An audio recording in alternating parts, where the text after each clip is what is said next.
Carta aos Efésios, capítulo 6, versos de 10 a 13. Paulo escreve assim: quanto ao mais, sede fortalecidos no Senhor e na força do seu poder. Revesti-vos de toda a armadura de Deus, para poderdes ficar firmes contra as ciladas do diabo. Porque a nossa luta não é contra o sangue e a carne, e sim contra os principados e potestades, contra os dominadores deste mundo tenebroso, contra as forças espirituais do mal nas regiões celestes. Portanto, tomai toda a armadura de Deus, para que possais resistir no dia mau, e depois de terdes vencido tudo, permanecer inabaláveis. Arnold Toynbee, excelentíssimo historiador, disse que a história da humanidade é a história das guerras. Desde que o pecado entrou no mundo, jamais houve um tempo de completa paz. As guerras fazem parte da história humana. Cada acordo de paz se investe ainda mais em armas de destruição. Só no século passado, o mundo foi assolado por duas grandes guerras mundiais. A primeira delas, 1914 a 1918, mais de 30 milhões de pessoas foram ceifadas. Parecia que o mundo aprenderia a lição. Mas em 1939 começa a Segunda Guerra Mundial, que vai até 1945, e mais de 60 milhões de pessoas foram eliminadas cruelmente. Proliferam-se as guerras étnicas, as guerras tribais, as guerras religiosas, as guerras ideológicas. E nós estamos num mundo em pé de guerra. Famílias contra famílias, partidos políticos contra partidos políticos, ideologias contra outras ideologias. Mas hoje eu não vim aqui tratar desse tipo de guerra.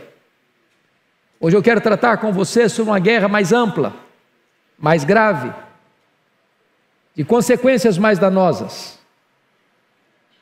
Eu quero usar como tema hoje: estamos em guerra. Que tipo de guerra é esta? Que tipo de batalha é esta? Que abrange a todos nós. Nessa peleja não há campo neutro. Nesta peleja não há ninguém dispensado. Quem não é um guerreiro é uma vítima. Não há lado neutro. Quando eu era criança ainda, vi um quadro dependurado na parede de uma igreja. E alguns talvez já viram esse quadro, chamado Quadro dos Dois Caminhos. E naquele quadro, quando observei um pouco mais atentamente, percebi um grave erro. Havia um caminho estreito, sinuoso, íngreme, rumo à glória. Havia outro caminho largo, espaçoso, concorrido por uma multidão. Prazeres, diversões, vícios, festas, excessos. Mas curiosamente no quadro havia um grupo que ainda estava antes dos dois caminhos, como se ainda tivesse que fazer uma opção: qual caminho seguiriam, se o largo ou se o estreito. Você não encontra isso na Bíblia. Ou o homem está no caminho largo, ou o homem está no caminho estreito. Ou ele vive debaixo do governo de Cristo, ou ele está sob a potestade de Satanás. Ou ele está no reino da luz, ou ele vive no império das trevas. Ou Jesus é o Senhor da sua vida, ou ele está debaixo do tacão de Satanás. Ou Deus governa a sua história, ou ele está sob a potestade do mal. Não há campo neutro. Certamente a vida cristã não se desenrola aí num parque de diversões, numa colônia de férias. Nós vivemos num campo minado. Não apenas a nossa carne milita contra nós, porque a inclinação da carne dá para o mal e a inimizade contra Deus. Não apenas o mundo, esse sistema posto no maligno, cujos valores são outros, diferentes dos valores do reino de Deus, distorcendo a verdade, maquiando a mentira, dourando a pílula, transformando o pecado em algo apetitoso, vantajoso, proveitoso, necessário. Mas temos ainda mais, um inimigo invisível, porém real. Um inimigo que você não pode lutar contra ele com armas carnais, mas você precisa de armas espirituais, poderosas em Deus, para destruir fortalezas e anular sofismas. Todos nós estamos nesta guerra. E hoje eu quero tratar com você exatamente sobre este assunto. No trato desta matéria, há duas coisas que precisamos nos acautelar e termos muito cuidado. Primeiro, é o perigo de subestimar o inimigo. Quando se trata de guerra, não há nada mais perigoso do que você enfrentar um inimigo que você não sabe quem é, não conhece o seu poder, a sua força, a sua estratégia, as suas armas, seu perigo, suas ciladas, suas armadilhas. Há muita gente ainda hoje, irmãos, até dentro das igrejas, que acham que o diabo é um ser mítico, lendário, uma força negativa, que não oferece qualquer risco, que não oferece qualquer perigo, e subestima o inimigo. Alguns dizem que o diabo não passa de uma formiguinha inofensiva, de um leão desdentado, de uma víbora sem veneno. E o apóstolo Paulo nos exorta dizendo que nós não podemos ignorar os desígnios de Satanás. Nós não podemos entrar nessa luta de cara limpa, usando armas carnais.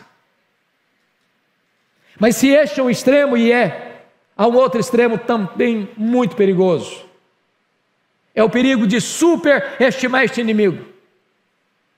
É o perigo de transformar a vida cristã numa espécie de batalha constante, onde você se esquece de que este inimigo, embora perigoso, real, invisível, espiritual, mas esse inimigo já foi vencido.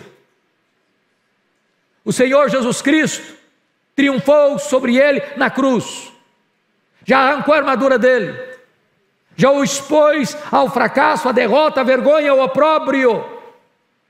Portanto, se nós estivermos com Cristo, na dependência dele, revestidos com o poder do Espírito Santo de Deus, nós entramos nesta batalha vencedores, vitoriosos. Então hoje eu gostaria de olhar com vocês esse texto que acabamos de ler e extrair dele algumas lições para nós. A primeira coisa que eu chamo a atenção é a necessidade de conhecermos a natureza desse inimigo. Por favor, confira comigo o verso 12. Porque a nossa luta não é contra o sangue e a carne. E a primeira coisa que Paulo faz questão de alertar-nos é contra quem não é essa luta. Porque os grandes problemas da humanidade decorrem do fato de que nós fazemos confusão contra quem estamos lutando. Via de regra, nós pensamos que o nosso problema é o outro. Quem mora debaixo do nosso teto, ou mora ao nosso lado, ou até além fronteiras. Onde pessoas acham que precisam ferir o outro, falar mal do outro, desconstruir o outro, realizar um verdadeiro assassinato de reputação para desmantelar a vida do outro. Não é assim nos conflitos internos? Marido e mulher, pais e filhos, irmãos contra irmãos, onde a família vira um campo de guerra, onde a batalha dentro do lar está cada dia mais acesa, Uma das coisas que mais tem me chocado nesses últimos tempos é perceber o aumento explosivo de separação conjugal nesse período pós-pandemia. O conflito que se avoluma, as crises que se agigantam, as brigas que se tornaram mais intensas, e as pessoas não sabem conviver mais, não sabem superar crises mais. E é necessário entendermos isso, irmãos. A nossa luta não é contra pessoas, não é contra carne e sangue. Seu problema não é a sua família, não são os colegas de trabalho, não são os concorrentes dos seus negócios, não é por aí que você vai entender essa batalha. Senão nós vamos declarar guerra contra pessoas, vamos odiar a gente. Estamos vivendo uma época de polarização na nossa nação, famílias em guerra, partidos políticos em guerra, uns contra os outros, e às vezes a gente pensa que é derrotando o outro que nós vamos ganhar essa batalha, e a nossa luta não é contra carne e sangue, não é contra carne e sangue. Mas então, vamos olhar a segunda pergunta: se a nossa luta não é contra carne e sangue, contra quem é a nossa luta? E eu peço que você olhe comigo o verso 11 e o verso 12 para responder isso. Revesti-vos de toda a armadura de Deus, para poderes ficar firmes contra as ciladas do diabo. Porque a nossa luta não é contra carne e sangue, sim contra os principados e potestades, contra os dominadores deste mundo tenebroso, contra as forças espirituais do mal, nas regiões celestes. A primeira coisa que o texto diz é que a nossa luta é contra o diabo. Versículo 11. E esse ser é um ser maligno, não é um mito, não é uma lenda, é um anjo caído, que a Bíblia chama de Satanás, diabo, maligno, tentador, assassino, ladrão, Apolion, Abadom, pai da mentira, príncipe da potestade do ar, Deus desse século, leão que ruge, antiga serpente, que veio para roubar, para matar e para destruir. E quando você olha o currículo dele, com os nomes que a Bíblia lhe dá, você percebe que você não pode enfrentá-lo de cara limpa, na força do braço, com estratégias humanas. Se não bastasse isso, o versículo 12 retrata para nós que existe uma corja que o acompanha, os anjos caídos, que estão sob o seu comando. E John Mackay, escrevendo um comentário sobre Efésios, fala da ordem da desordem, porque você percebe que este inimigo tem uma organização no seu sistema maligno, principados, potestades, dominadores deste mundo tenebroso, forças espirituais do mal, são escalonamentos de poder neste mundo maligno que guerreia contra nós. Nas palavras do Dr. Mark Lloyd Jones, na melhor obra que já li sobre batalha espiritual, o combate cristão, ele diz que há demônios e demônios. É por isso que Jesus Cristo disse para os seus apóstolos: esta casta não sai senão com oração e jejum. Há resistências maiores e menores. E nós precisamos entender que toda essa estrutura maligna, toda essa orquestração do mal em estratificações de poder declaram guerra contra nós, e a nossa batalha é contra esses seres malignos que não dormem, que não tiram férias, que ficam nos espreitando, porque a Bíblia diz que o diabo anda ao nosso redor como um leão que ruge, procurando a quem devorar. Ele vive por aí, rodeando a terra e passeando por ela. E nós precisamos compreender, meus amados irmãos, a gravidade disso, para entendermos quais são as características desses inimigos. Então vejamos em primeiro lugar quais são as características desse inimigo. Primeiro, eles são poderosos. A Bíblia fala de principados e potestades. Não há nada mais perigoso do que a soberba espiritual, de eu achar que eu tenho em mim mesmo a força, o poder para enfrentar o inimigo. ele é astuto, ele é ardiloso, ele é poderoso. E nós precisamos nos acautelar para não acharmos que nós temos condições de enfrentá-lo com o nosso próprio entendimento, com a nossa própria força. Ele é o espírito que atua nos filhos da desobediência, fazendo eles escravos. Ele cega o entendimento dos incrédulos. Podem perceber isso. A gente pensa que o diabo ele age só uma pessoa que você vê se retorcendo, espumando, endemoniada. Não, o diabo age nos meios acadêmicos, cegando o entendimento, trazendo confusão ideológica, trazendo confusão filosófica, trazendo confusão de conceitos, cegando o entendimento, tapando os olhos à realidade espiritual.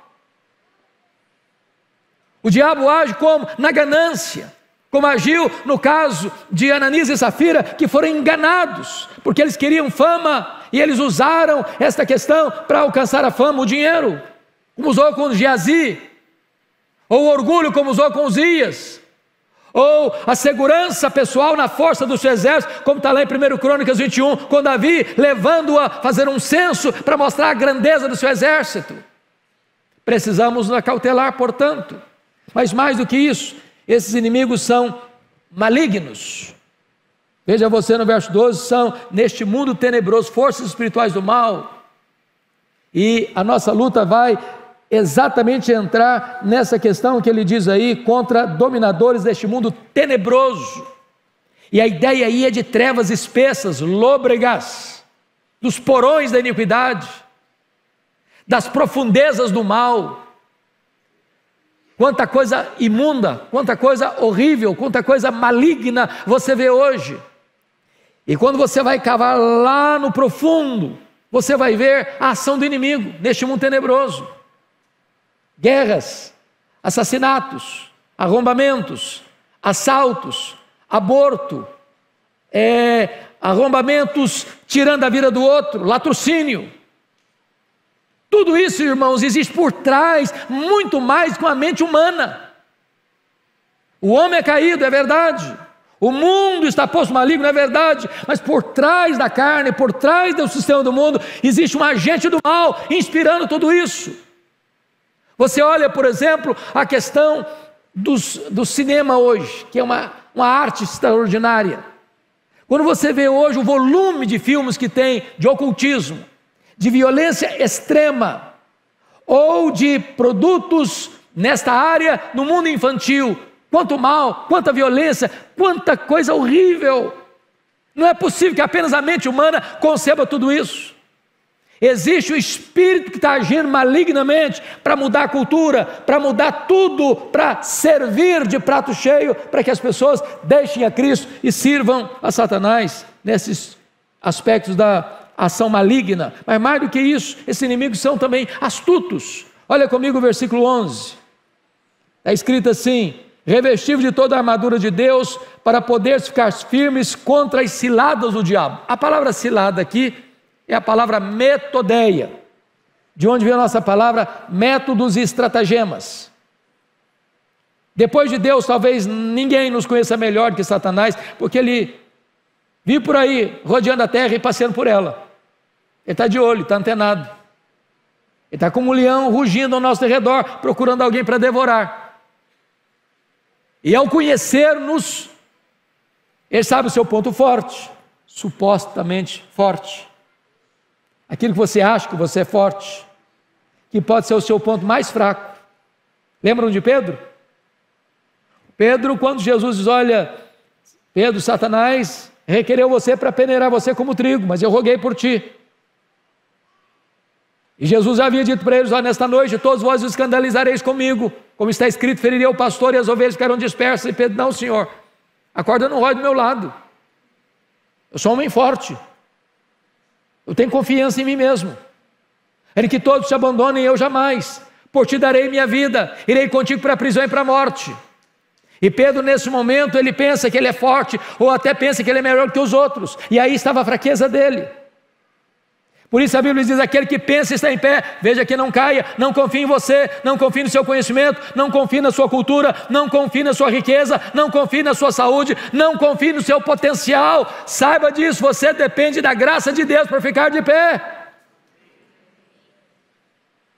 Mas, amados, o inimigo também conhece o nosso chamado ponto fraco. Todos nós temos um calcanhar de Aquiles. Nem todos são tentados na mesma proporção, com as mesmas coisas. Um é tentado na área do sexo, outro é tentado na área do dinheiro, outro é tentado na área da vaidade, da soberba, da arrogância. E ele conhece essas coisas, e ele patrocina o ambiente para que você pise numa casca de banana e caia. Então vigie. Ele tem muitas ciladas. Foi assim que a Bíblia diz com Jesus Cristo. Ele tentou Jesus 40 dias no deserto. 40 dias. Jesus estava com fome, tinha jejuado 40 dias, e ao longo dos 40 dias, Satanás está tentando Jesus. E diz a Bíblia, lá em Lucas 4, que o diabo o abandona e o deixa até momento oportuno. Ele volta à carga, de outra maneira, com outros instrumentos, com outras estratégias, com outros métodos. Então vigie, meu irmão, vigie. Mas mais do que isso, meus amados, precisamos agora não só conhecer esse aspecto, mas conhecer as estratégias dele. Então vamos olhar um pouquinho. Lá em Lucas 11, 21 e 22, diz que este inimigo é chamado de valente, e ele tem uma casa bem guardada, e guarda em segurança todos os seus bens. A pergunta é: quem é esse valente? É o diabo. Quais são os bens que estão nessa casa, que ele guarda com segurança? São todas as pessoas que ainda não foram salvas, não nasceram de novo. Então note você um fato muito curioso: o diabo não precisa usar cilada para pegar quem já é dele, já está na casa dele, guardado em segurança por ele. Então quando você para pensar nisso, você pensa numa linguagem de guerra, você acha que o diabo vai escalar os seus demônios mais perigosos no campo de futebol ou dentro da igreja? Onde você acha que ele vai tentar com mais sutileza? É numa boate? Ou numa reunião de oração? Aqueles que ainda não nasceram de novo estão na casa do valente, guardados em segurança por ele, no império das trevas, debaixo da potestade de Satanás. Então nós precisamos nos acordar para o fato da grande batalha que nós estamos vivendo.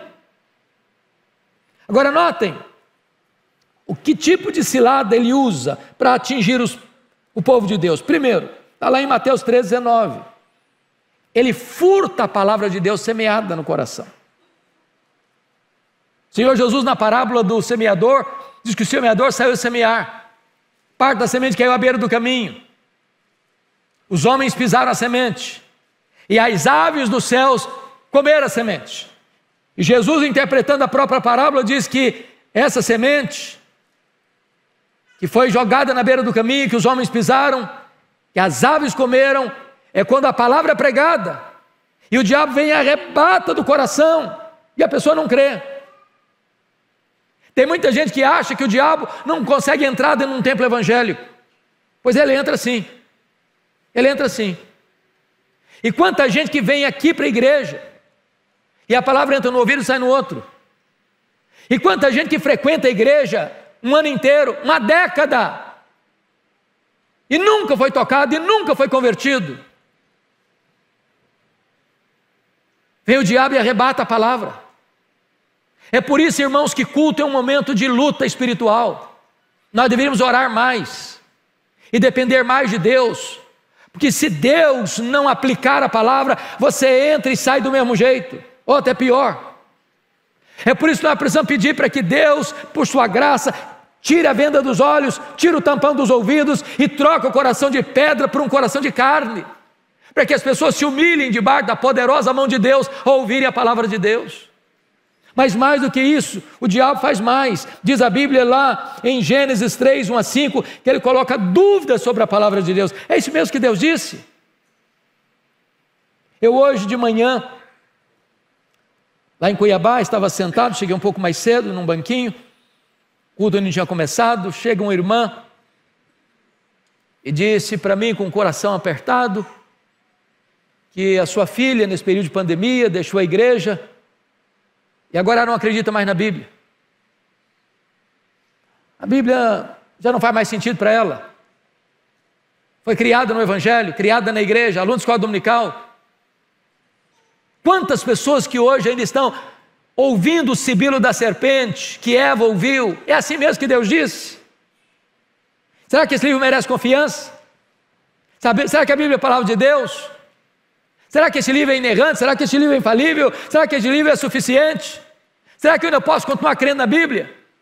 Será que não é um livro ultrapassado? Será que não é um livro que precisa ser atualizado? E o diabo está destilando essas dúvidas no coração das pessoas.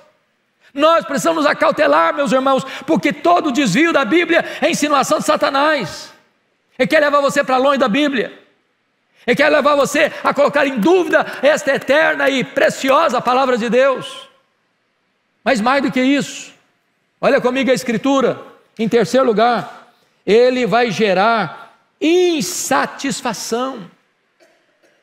Meus irmãos, não tem nada mais perigoso que o diabo fez com Adão e Eva lá no Éden, que eu estou fazendo hoje. A pessoa está insatisfeita com a vida, está insatisfeita com a casa que mora, está insatisfeita com a roupa que veste, está insatisfeita com a comida que come, está insatisfeita com o cônjuge, está insatisfeita com os filhos, está insatisfeita com a igreja, está insatisfeita com a nação. Ela está insatisfeita, e quando você está insatisfeito, um paraíso vira um tormento para você.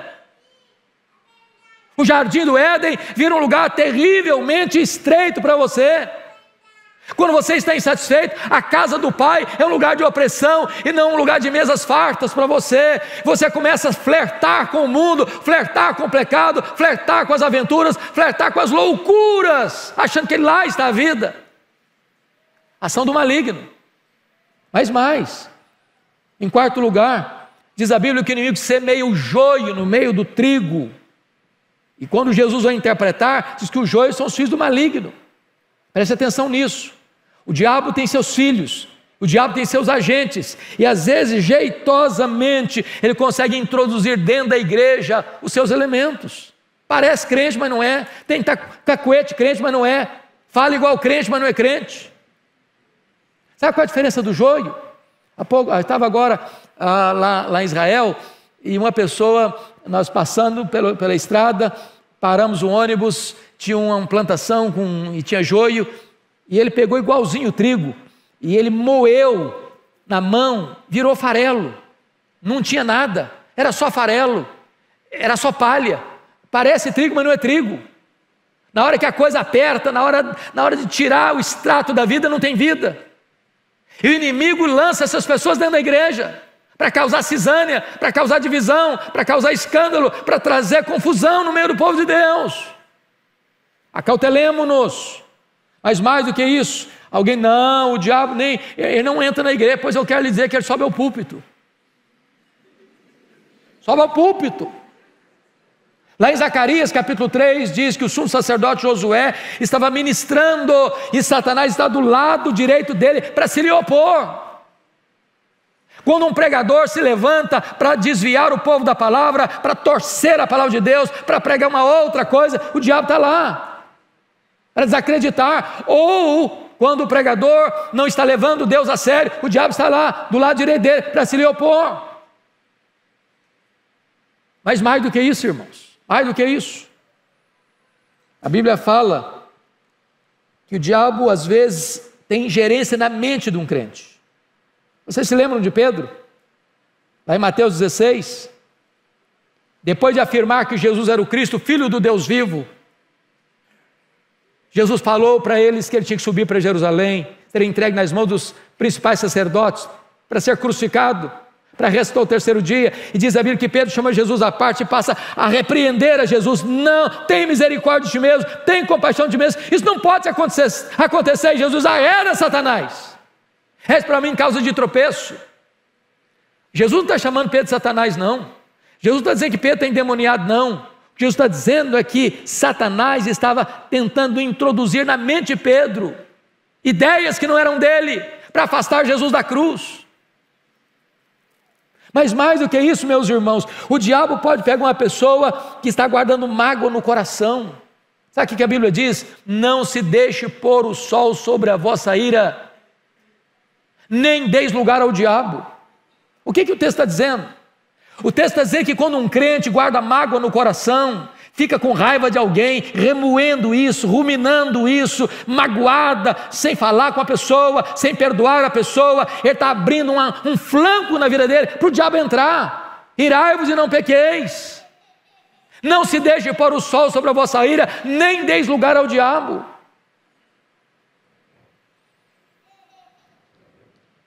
Pois bem, a Bíblia diz que o diabo até se transfigura em anjo de luz. Ele resiste à oração, como resistiu à oração de Daniel. Ele resiste ao avanço da obra missionária, como Paulo testemunha lá em 1 Tessalonicenses 2,18. Ele engana por falsos milagres. Está lá escrito na Bíblia. Em 2 Tessalonicenses 2,9, engana através de falsos milagres. 2 Tessalonicenses 2,9. Tem muito milagre aí, meu irmão, que as pessoas estão aplaudindo e é o diabo que está realizando para enganar as pessoas, para levar as pessoas para longe de Deus. Mais do que isso, o diabo, diz a Bíblia, ele cria falsas doutrinas, espíritos malignos que induzem a falsas doutrinas. E nós precisamos estar atentos a tudo isso, meus irmãos, para não sermos um joguete nas mãos desse inimigo nessa guerra espiritual. Mas eu quero concluir dizendo para vocês que esse inimigo tem duas estratégias que ele usa aqui no texto. A primeira delas é o que nós poderíamos chamar, no versículo 13, de pressão. Portanto, tomai toda a armadura de Deus para que possais resistir no dia mau. Quando o texto diz dia mau, ele está querendo dizer que nem todos os dias são dias maus. Ele está fazendo um contraste. E o que seria um dia mau? Se você pensar em batalha, um general que está comandando um pilotão de guerra, nem sempre ela ataca.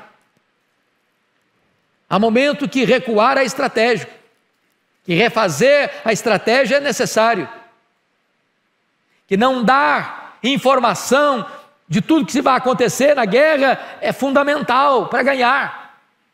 Então tem hora que parece que você está com trégua, a vida está boa demais, só tem alegrias, só tem sucesso, só tem conquista. E aí quando as bênçãos vêm em catadupas, em cachoeiras, você põe, a minha vida está boa demais, para que orar? Não vou mais orar não, hein? Para que ler a Bíblia?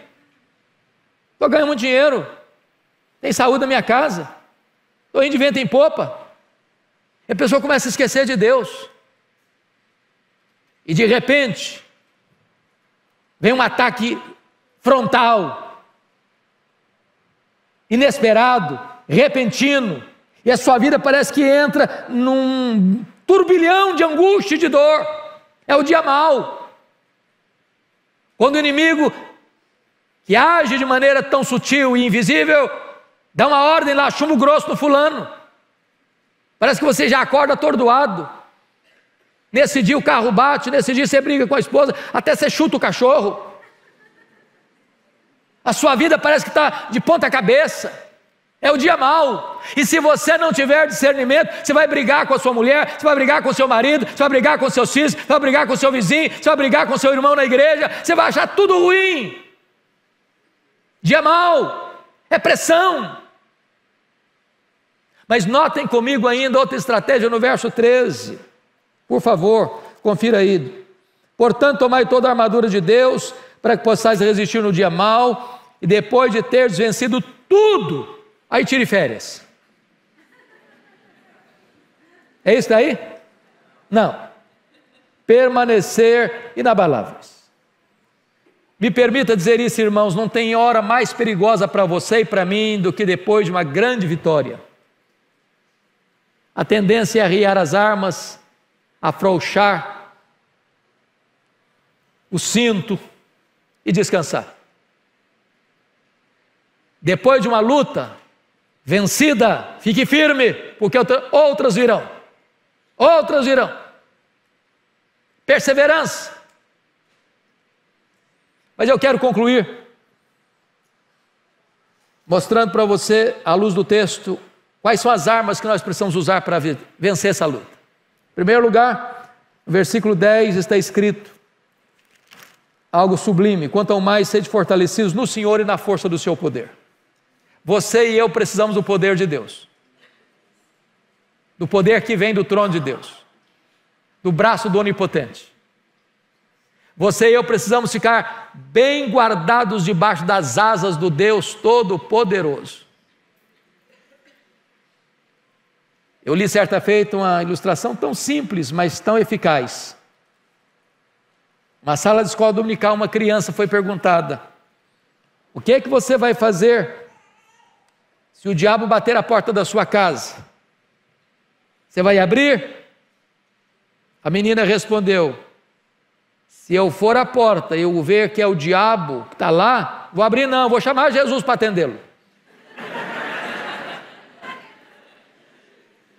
Você não tem força, nem eu. Nós precisamos da força que vem do alto, sermos capacitados com o poder de Deus. Segunda coisa, amados, confira comigo, versículo 11: revesti-vos de toda a armadura de Deus. Toda a armadura de Deus. Tem peça para a cabeça, tem peça para o seu peito, tem peça para o seu braço, tem peça para os seus pés. O seu corpo precisa estar coberto. Mas é curioso que não tem peça para as suas costas. Você precisa vigiar. Vigiar, olhos atentos. Então, toda a armadura de Deus.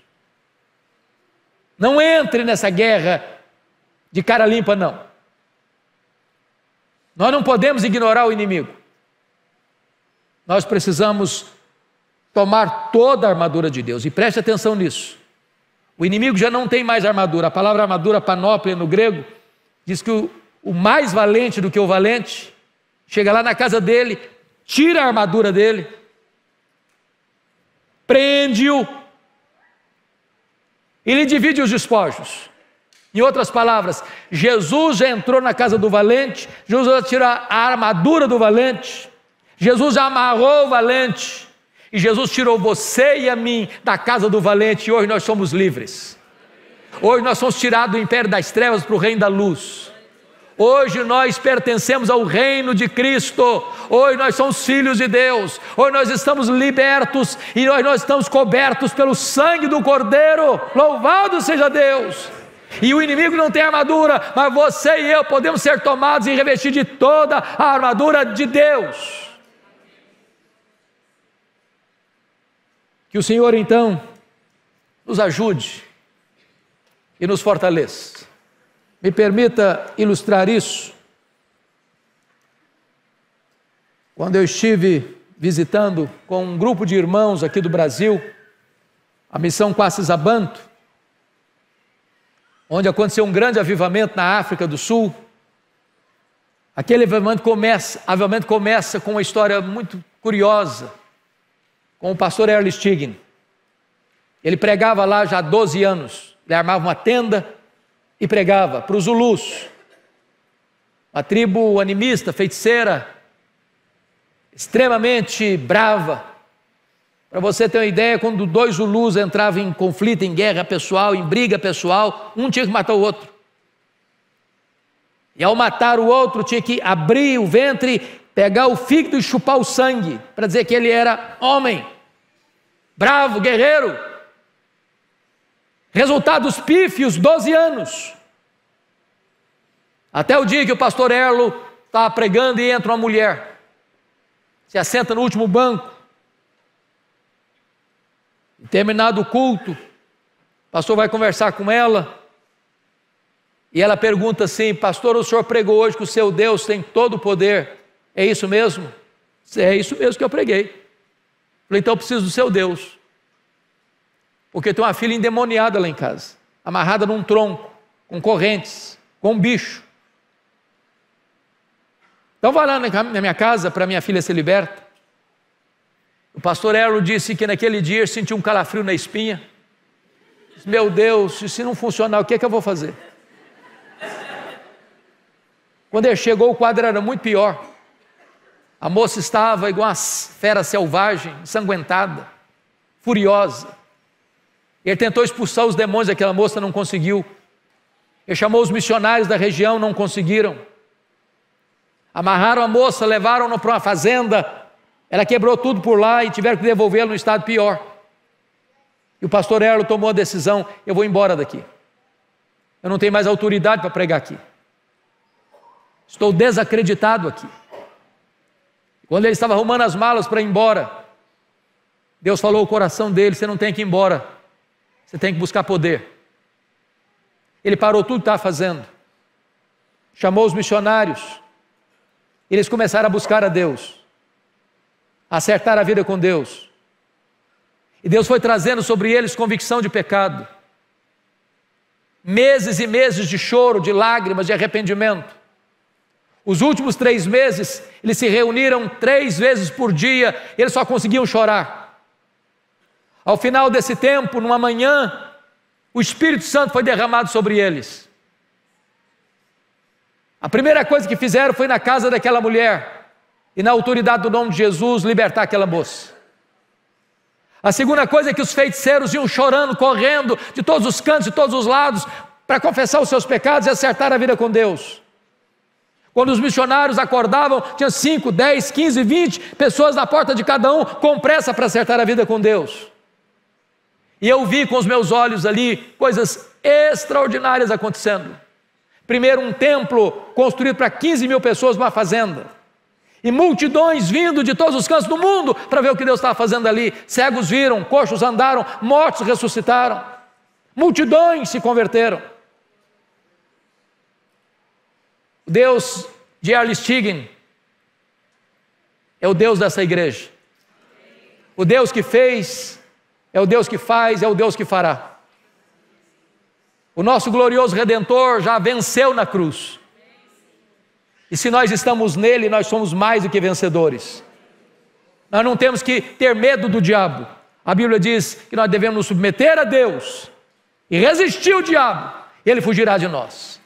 Que Deus nos ajude, que Deus nos abençoe, que Deus nos fortaleça com o seu poder, que Deus nos cubra com a sua armadura, que nós sejamos um povo mais do que vencedor em Cristo Jesus, nosso Senhor.